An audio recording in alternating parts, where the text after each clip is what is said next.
শুভ সকাল আমার প্রিয় বন্ধুরা, তোমরা সবাই কেমন আছো? আশা করছি তোমরা সবাই খুব ভালো আছো আর সুস্থ আছো। রাইকুমারী দাস ডেলি ব্লগে আমি রিনা শুরু করছি আজকে একটা নতুন ব্লগ। তো বন্ধুরা, তোমরা সবাই পুরো ব্লগটা দেখতে থাকো, আশা করি খুবই ভালো লাগবে। তো সকালে ঘুম থেকে উঠে আজকে মঙ্গলবার চান সেরে নিয়েছি, কাজকাম সেরে চানটা সেরে দেখো চলে আসলাম আমার ড্রেসিং টেবিলের সামনে। আর এসে দেখো আমার হাতে নিয়ে নিয়েছি স্নো, আর এই স্নোটা এখন মুখে মাখবো, তারপরে সিঁদুরটা পরে নেব। তো আবহাওয়াটা খুবই নরম যাচ্ছে, আর উপাস কাপাস করেও কিন্তু খুব ভালো লাগবে, যেহেতু মঙ্গলবারে আমরা মঙ্গলচণ্ডী করি। আর বন্ধুরা, তোমরা কে কে মঙ্গলচণ্ডী করো অবশ্যই কমেন্ট করে জানিও। কি হলো রায়? তো আগে আমি কিন্তু মুখে ক্রিম কিছুই মাখতাম না, তো এখন ইদানিং দেখছি মুখে একটু হালকা ঘামাচির মতো বের হচ্ছে, তার জন্যই একটু ফেয়ার লাভলি দিয়ে নিচ্ছি।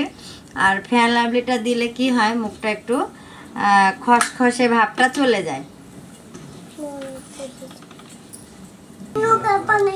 তারপরে এই দেখো শঙ্খ পাউডার, এটা হচ্ছে এই যে আমরা যে হাতে শঙ্খ দিই, সেই শঙ্খ কাটলে যে গুঁড়াটা বের হয় এটাকে বলে শঙ্খ পাউডার। আর এই শঙ্খ পাউডারটা আমার ননদ নিয়ে এসে দেয় টাঙ্গাল থেকে, আর এটাই আমরা 12 মাস ব্যবহার করি। আর এটা ব্যবহার করার কিন্তু অনেক সুফল রয়েছে, সেটা হচ্ছে মুখে ব্রণ বের হলে মাখলে তাড়াতাড়ি ভালো হয়ে যায়, কাটাকুটি থাকলে কিংবা স্পক্সের যে দাগ সেটা থাকলেও তাড়াতাড়ি ভালো হয়ে যায়। আর 12 মাস মাখতে পারলে মুখে কোনো রকমে ব্রণ বলো, ঘামাচি বলো, ফোট বলো হয় না। তো এটাই মাখি বেশিরভাগ। আর যখন অনুষ্ঠান বাড়িতে কোনো একটু সাজুগুজু করি তখন একটু অন্য পাউডারটা মাখি।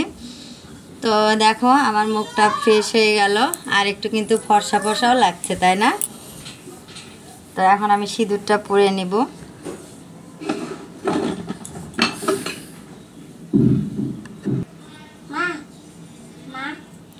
তো সিঁদুর পরা কমপ্লিট, এখন এই যে শাখাতে দিয়ে নিব, দিয়ে এই যে প্রণামটা করে নিচ্ছি।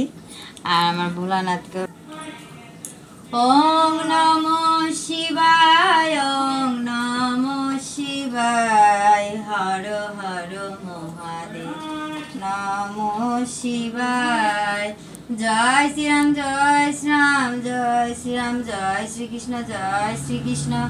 হে নারায়ণ, হে মা লক্ষ্মী, হে দয়াময় কৃপাময়। হরে কৃষ্ণ, হরে কৃষ্ণ, কৃষ্ণ কৃষ্ণ হরে হরে। তো অনেকক্ষণ থেকেই মাথাতে দেখো গামছা জড়িয়েছিলাম, আর জলটা প্রায় শুকিয়ে গেছে। তো মাথাতে গামছা থাকলে অনেক ভারী ভারী লাগে, কিন্তু কিছু করার নেই। আর জল যদি ভালো করে না মোছা যায় তাহলে টপ টপ করে পিছন থেকে জল পড়ে, সেটা কিন্তু একটা অস্বস্তিকর ব্যাপার। তো এখন আমি এটা কি হলো, চুলটাকে দেখো ভালো করে একটু বাড়িয়ে নিব। আর এটা করলে কিন্তু অনেক সুবিধা আছে, তাড়াতাড়ি জলটা ঝরে যায় আর ভালো হয়, তাড়াতাড়ি শুকায়। তো বন্ধুরা, আমি সারাদিন কি করছি সেটা তোমাদের সাথে শেয়ার করব, অবশ্যই তোমরা। তো বন্ধুরা, এই যে আমাদের ঘরে মঙ্গলচণ্ডীর ঘট বসানো হয়েছে, আর মা পূজা করতে বসেছে। আর পূজাতে ফল দিয়েছে বাঙ্গি, আর অনেকে লালিমও বলে, আমরা বাঙ্গিটাই বলি। তো এই দেখো সুন্দর করে মাধবীলতার ফুল দিয়ে প্রত্যেকটা ঠাকুরের গলায় মালা দিয়েছে, আর এই যে ফল প্রসাদ করেছে, আর এখানে করেছে ডাল দিয়ে একটা নৈবেদ্য। তো মা এই যে পূজা শেষ করে আহ্নিকটা সেরে নিচ্ছে, আর আমরা বসে আছি কখন পূজা শেষ হবে পাঁচালি পরে প্রসাদ খাবো। তো আমরা আজকে পূজা করছি প্রায় 19 দিন পরে। আমাদের আতুর হয়েছিল, আমাদের বংশের একটা ছোট্ট মেয়ে হয়েছে, তার জন্য। তো আতুর শেষ করে আজ থেকে আমরা পূজা শুরু করে দিয়ে দিলাম। তো মা পূজা শেষ করে প্রণামটা করে নিচ্ছে, তারপরে শঙ্খ ফু দিয়েই পূজাটা শেষ করবে।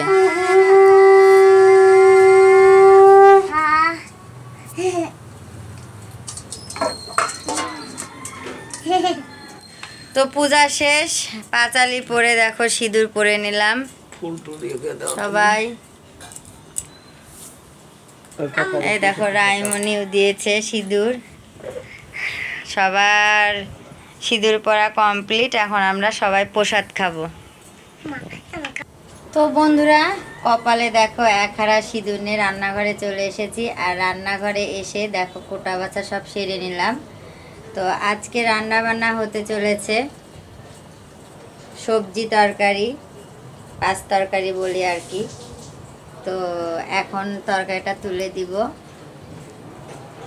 এই যে কড়াই গরম হচ্ছে,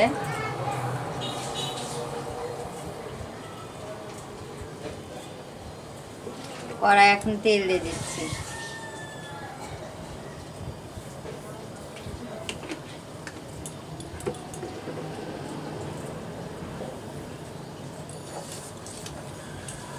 শুকনো তেজপাতা আর পাঁচ তরকারিতে বিশেষ করে পাঁচ ফোড়ন বেশি দেয়। তো এই যে পাঁচ ফোড়ন, আর দিয়ে দিব অল্প একটু জিরে।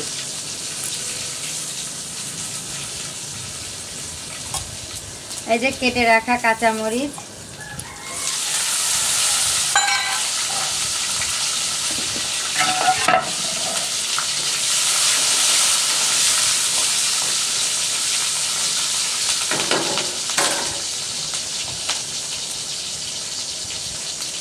এখন এই কেটে রাখা সবজিগুলো দিয়ে দেবো। এগুলো কিন্তু পূজার দিন, নিরামিষের দিন খুবই ভালো হয়।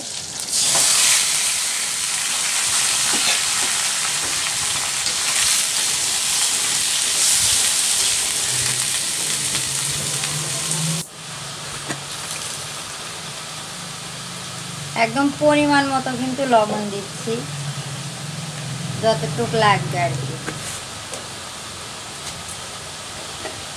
আর এখন দিয়ে দিব হলুদ। এই দেখো আমার একটা পরিমাণ আছে, সেই পরিমাণ মতো দিয়ে দিলাম। এখন হলুদ লবণ দিয়ে এটাকে একটু ভালো করে কষাবো, তারপরে আবার তোমাদের সাথে শেয়ার করছি।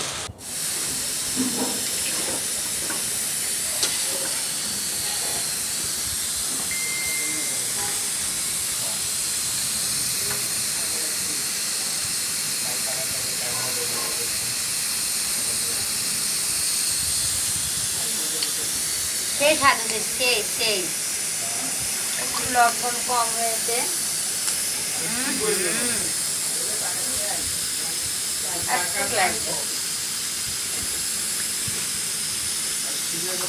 একদম ভোগের মতো। পাঁচ তরকারি রান্না করা পর্যন্তই তোমাদের সাথে শেয়ার করেছি, তারপরে কি করেছি কিছুই তোমাদের দেখায়নি। তো রান্না কমপ্লিট। রান্না করেছি পাঁচ তরকারি, ডাল, বেগুন ভাজা, আর এই যে হাফ কেজি দুধ নিয়েছি, আজকে যেহেতু রুটি দিয়ে খাবো। আর এই যে রুটি ভাজা, 20টা রুটি করেছি, দুবেলাতে আমরা 3 জন খেয়ে নেব। তো এই দেখো রুটিগুলো একদম রাত্রে মনেই করেছি, যেহেতু আজকে রায়ের একটা বড় নাচের প্রোগ্রাম আছে, ওখানে যাব। আর এই যে এই পাশে ভাত তুলে দিয়েছি, বাবা, সৌরভ, গোপালের বাবা গোপাল, এরা 4 জন খাবে। তো রান্নাবান্না কমপ্লিট করে দেখো বাটির মধ্যে একটু দুধ, কলা, চিনি আর 2টা রুটি নিয়ে তাড়াতাড়ি করে খেয়ে নিচ্ছি। এজন্যই মেয়েকে রেডি করাতে হবে। তো বেশি করে সবজি নিয়ে খেতে বসলে তো অনেক সময়টাই লাগবে, আর দুধ দিয়ে খেলে তো অত সময় লাগবে না। তো তাড়াতাড়ি করে দেখো খেয়ে নিচ্ছি বাটিতে করে। আর বাটিতে করে খাচ্ছি বলে রায়ের বাবা বলছে অনেকক্ষণ থাকবে, একটু বেশি করে খেতে। তো খাওয়া দাওয়া শেষ করে দেখো মেয়েকে সাজাতে বসে পড়েছি। আর মা রায়কে বলছি, মা তুমি তো এখনও ঘুমালে না, তো তুমি বালিশ দিচ্ছি, ঘুমাও, আর আমি তোমাকে সাজিয়ে দিই। তো আজ ঘুমাতে কি আর চাই, ঘুমায় না। আমি সাজাচ্ছি, ওই আমাকে বারে বারে বলছে এটা দাও, ওটা দাও, এইটা দিয়ে দাও, তাহলে সুন্দর লাগবে, মানে ছোট মানুষের যে কাজ। তবে আমার রায় অনেকটাই ভালো। বন্ধুরা, এই যে দেখতে পাচ্ছ রায়মণিকে একদম রেডি করে দিয়েছি। এখন যাচ্ছি, ওর আজকে নাচের প্রোগ্রাম আছে শিশু একাডেমিতে, আর সেখানে যে রায়মণি নাচ করবে। তবে নাচ তোমাদের কতটুকু দেখাতে পারবো জানি না, তবে ওকে রেডি হওয়াটা দেখালাম, আর আমিও সাথে রেডি হয়ে নিয়েছি। আর আমার রায়মণিকে কেমন লাগছে অবশ্যই কমেন্ট করে জানিও। বলো বন্ধুদের। তোমরা ভালো থাকো, সুস্থ থাকো। আমরা গেলাম। টাটা। তো বাড়ির সামনে থেকে রিক্সা নিয়ে চলে যাচ্ছি অনুষ্ঠানের মঞ্চে। আর ওখানে রায়ের বাবাকে বললাম আজকে একটু আমাদের পৌঁছিয়ে দাও, যেহেতু আমি চিনি না, একদিন গেলেই হবে। তো দেখো 3 জন মিলে গাড়িতে উঠে চলে যাচ্ছি সেখানে।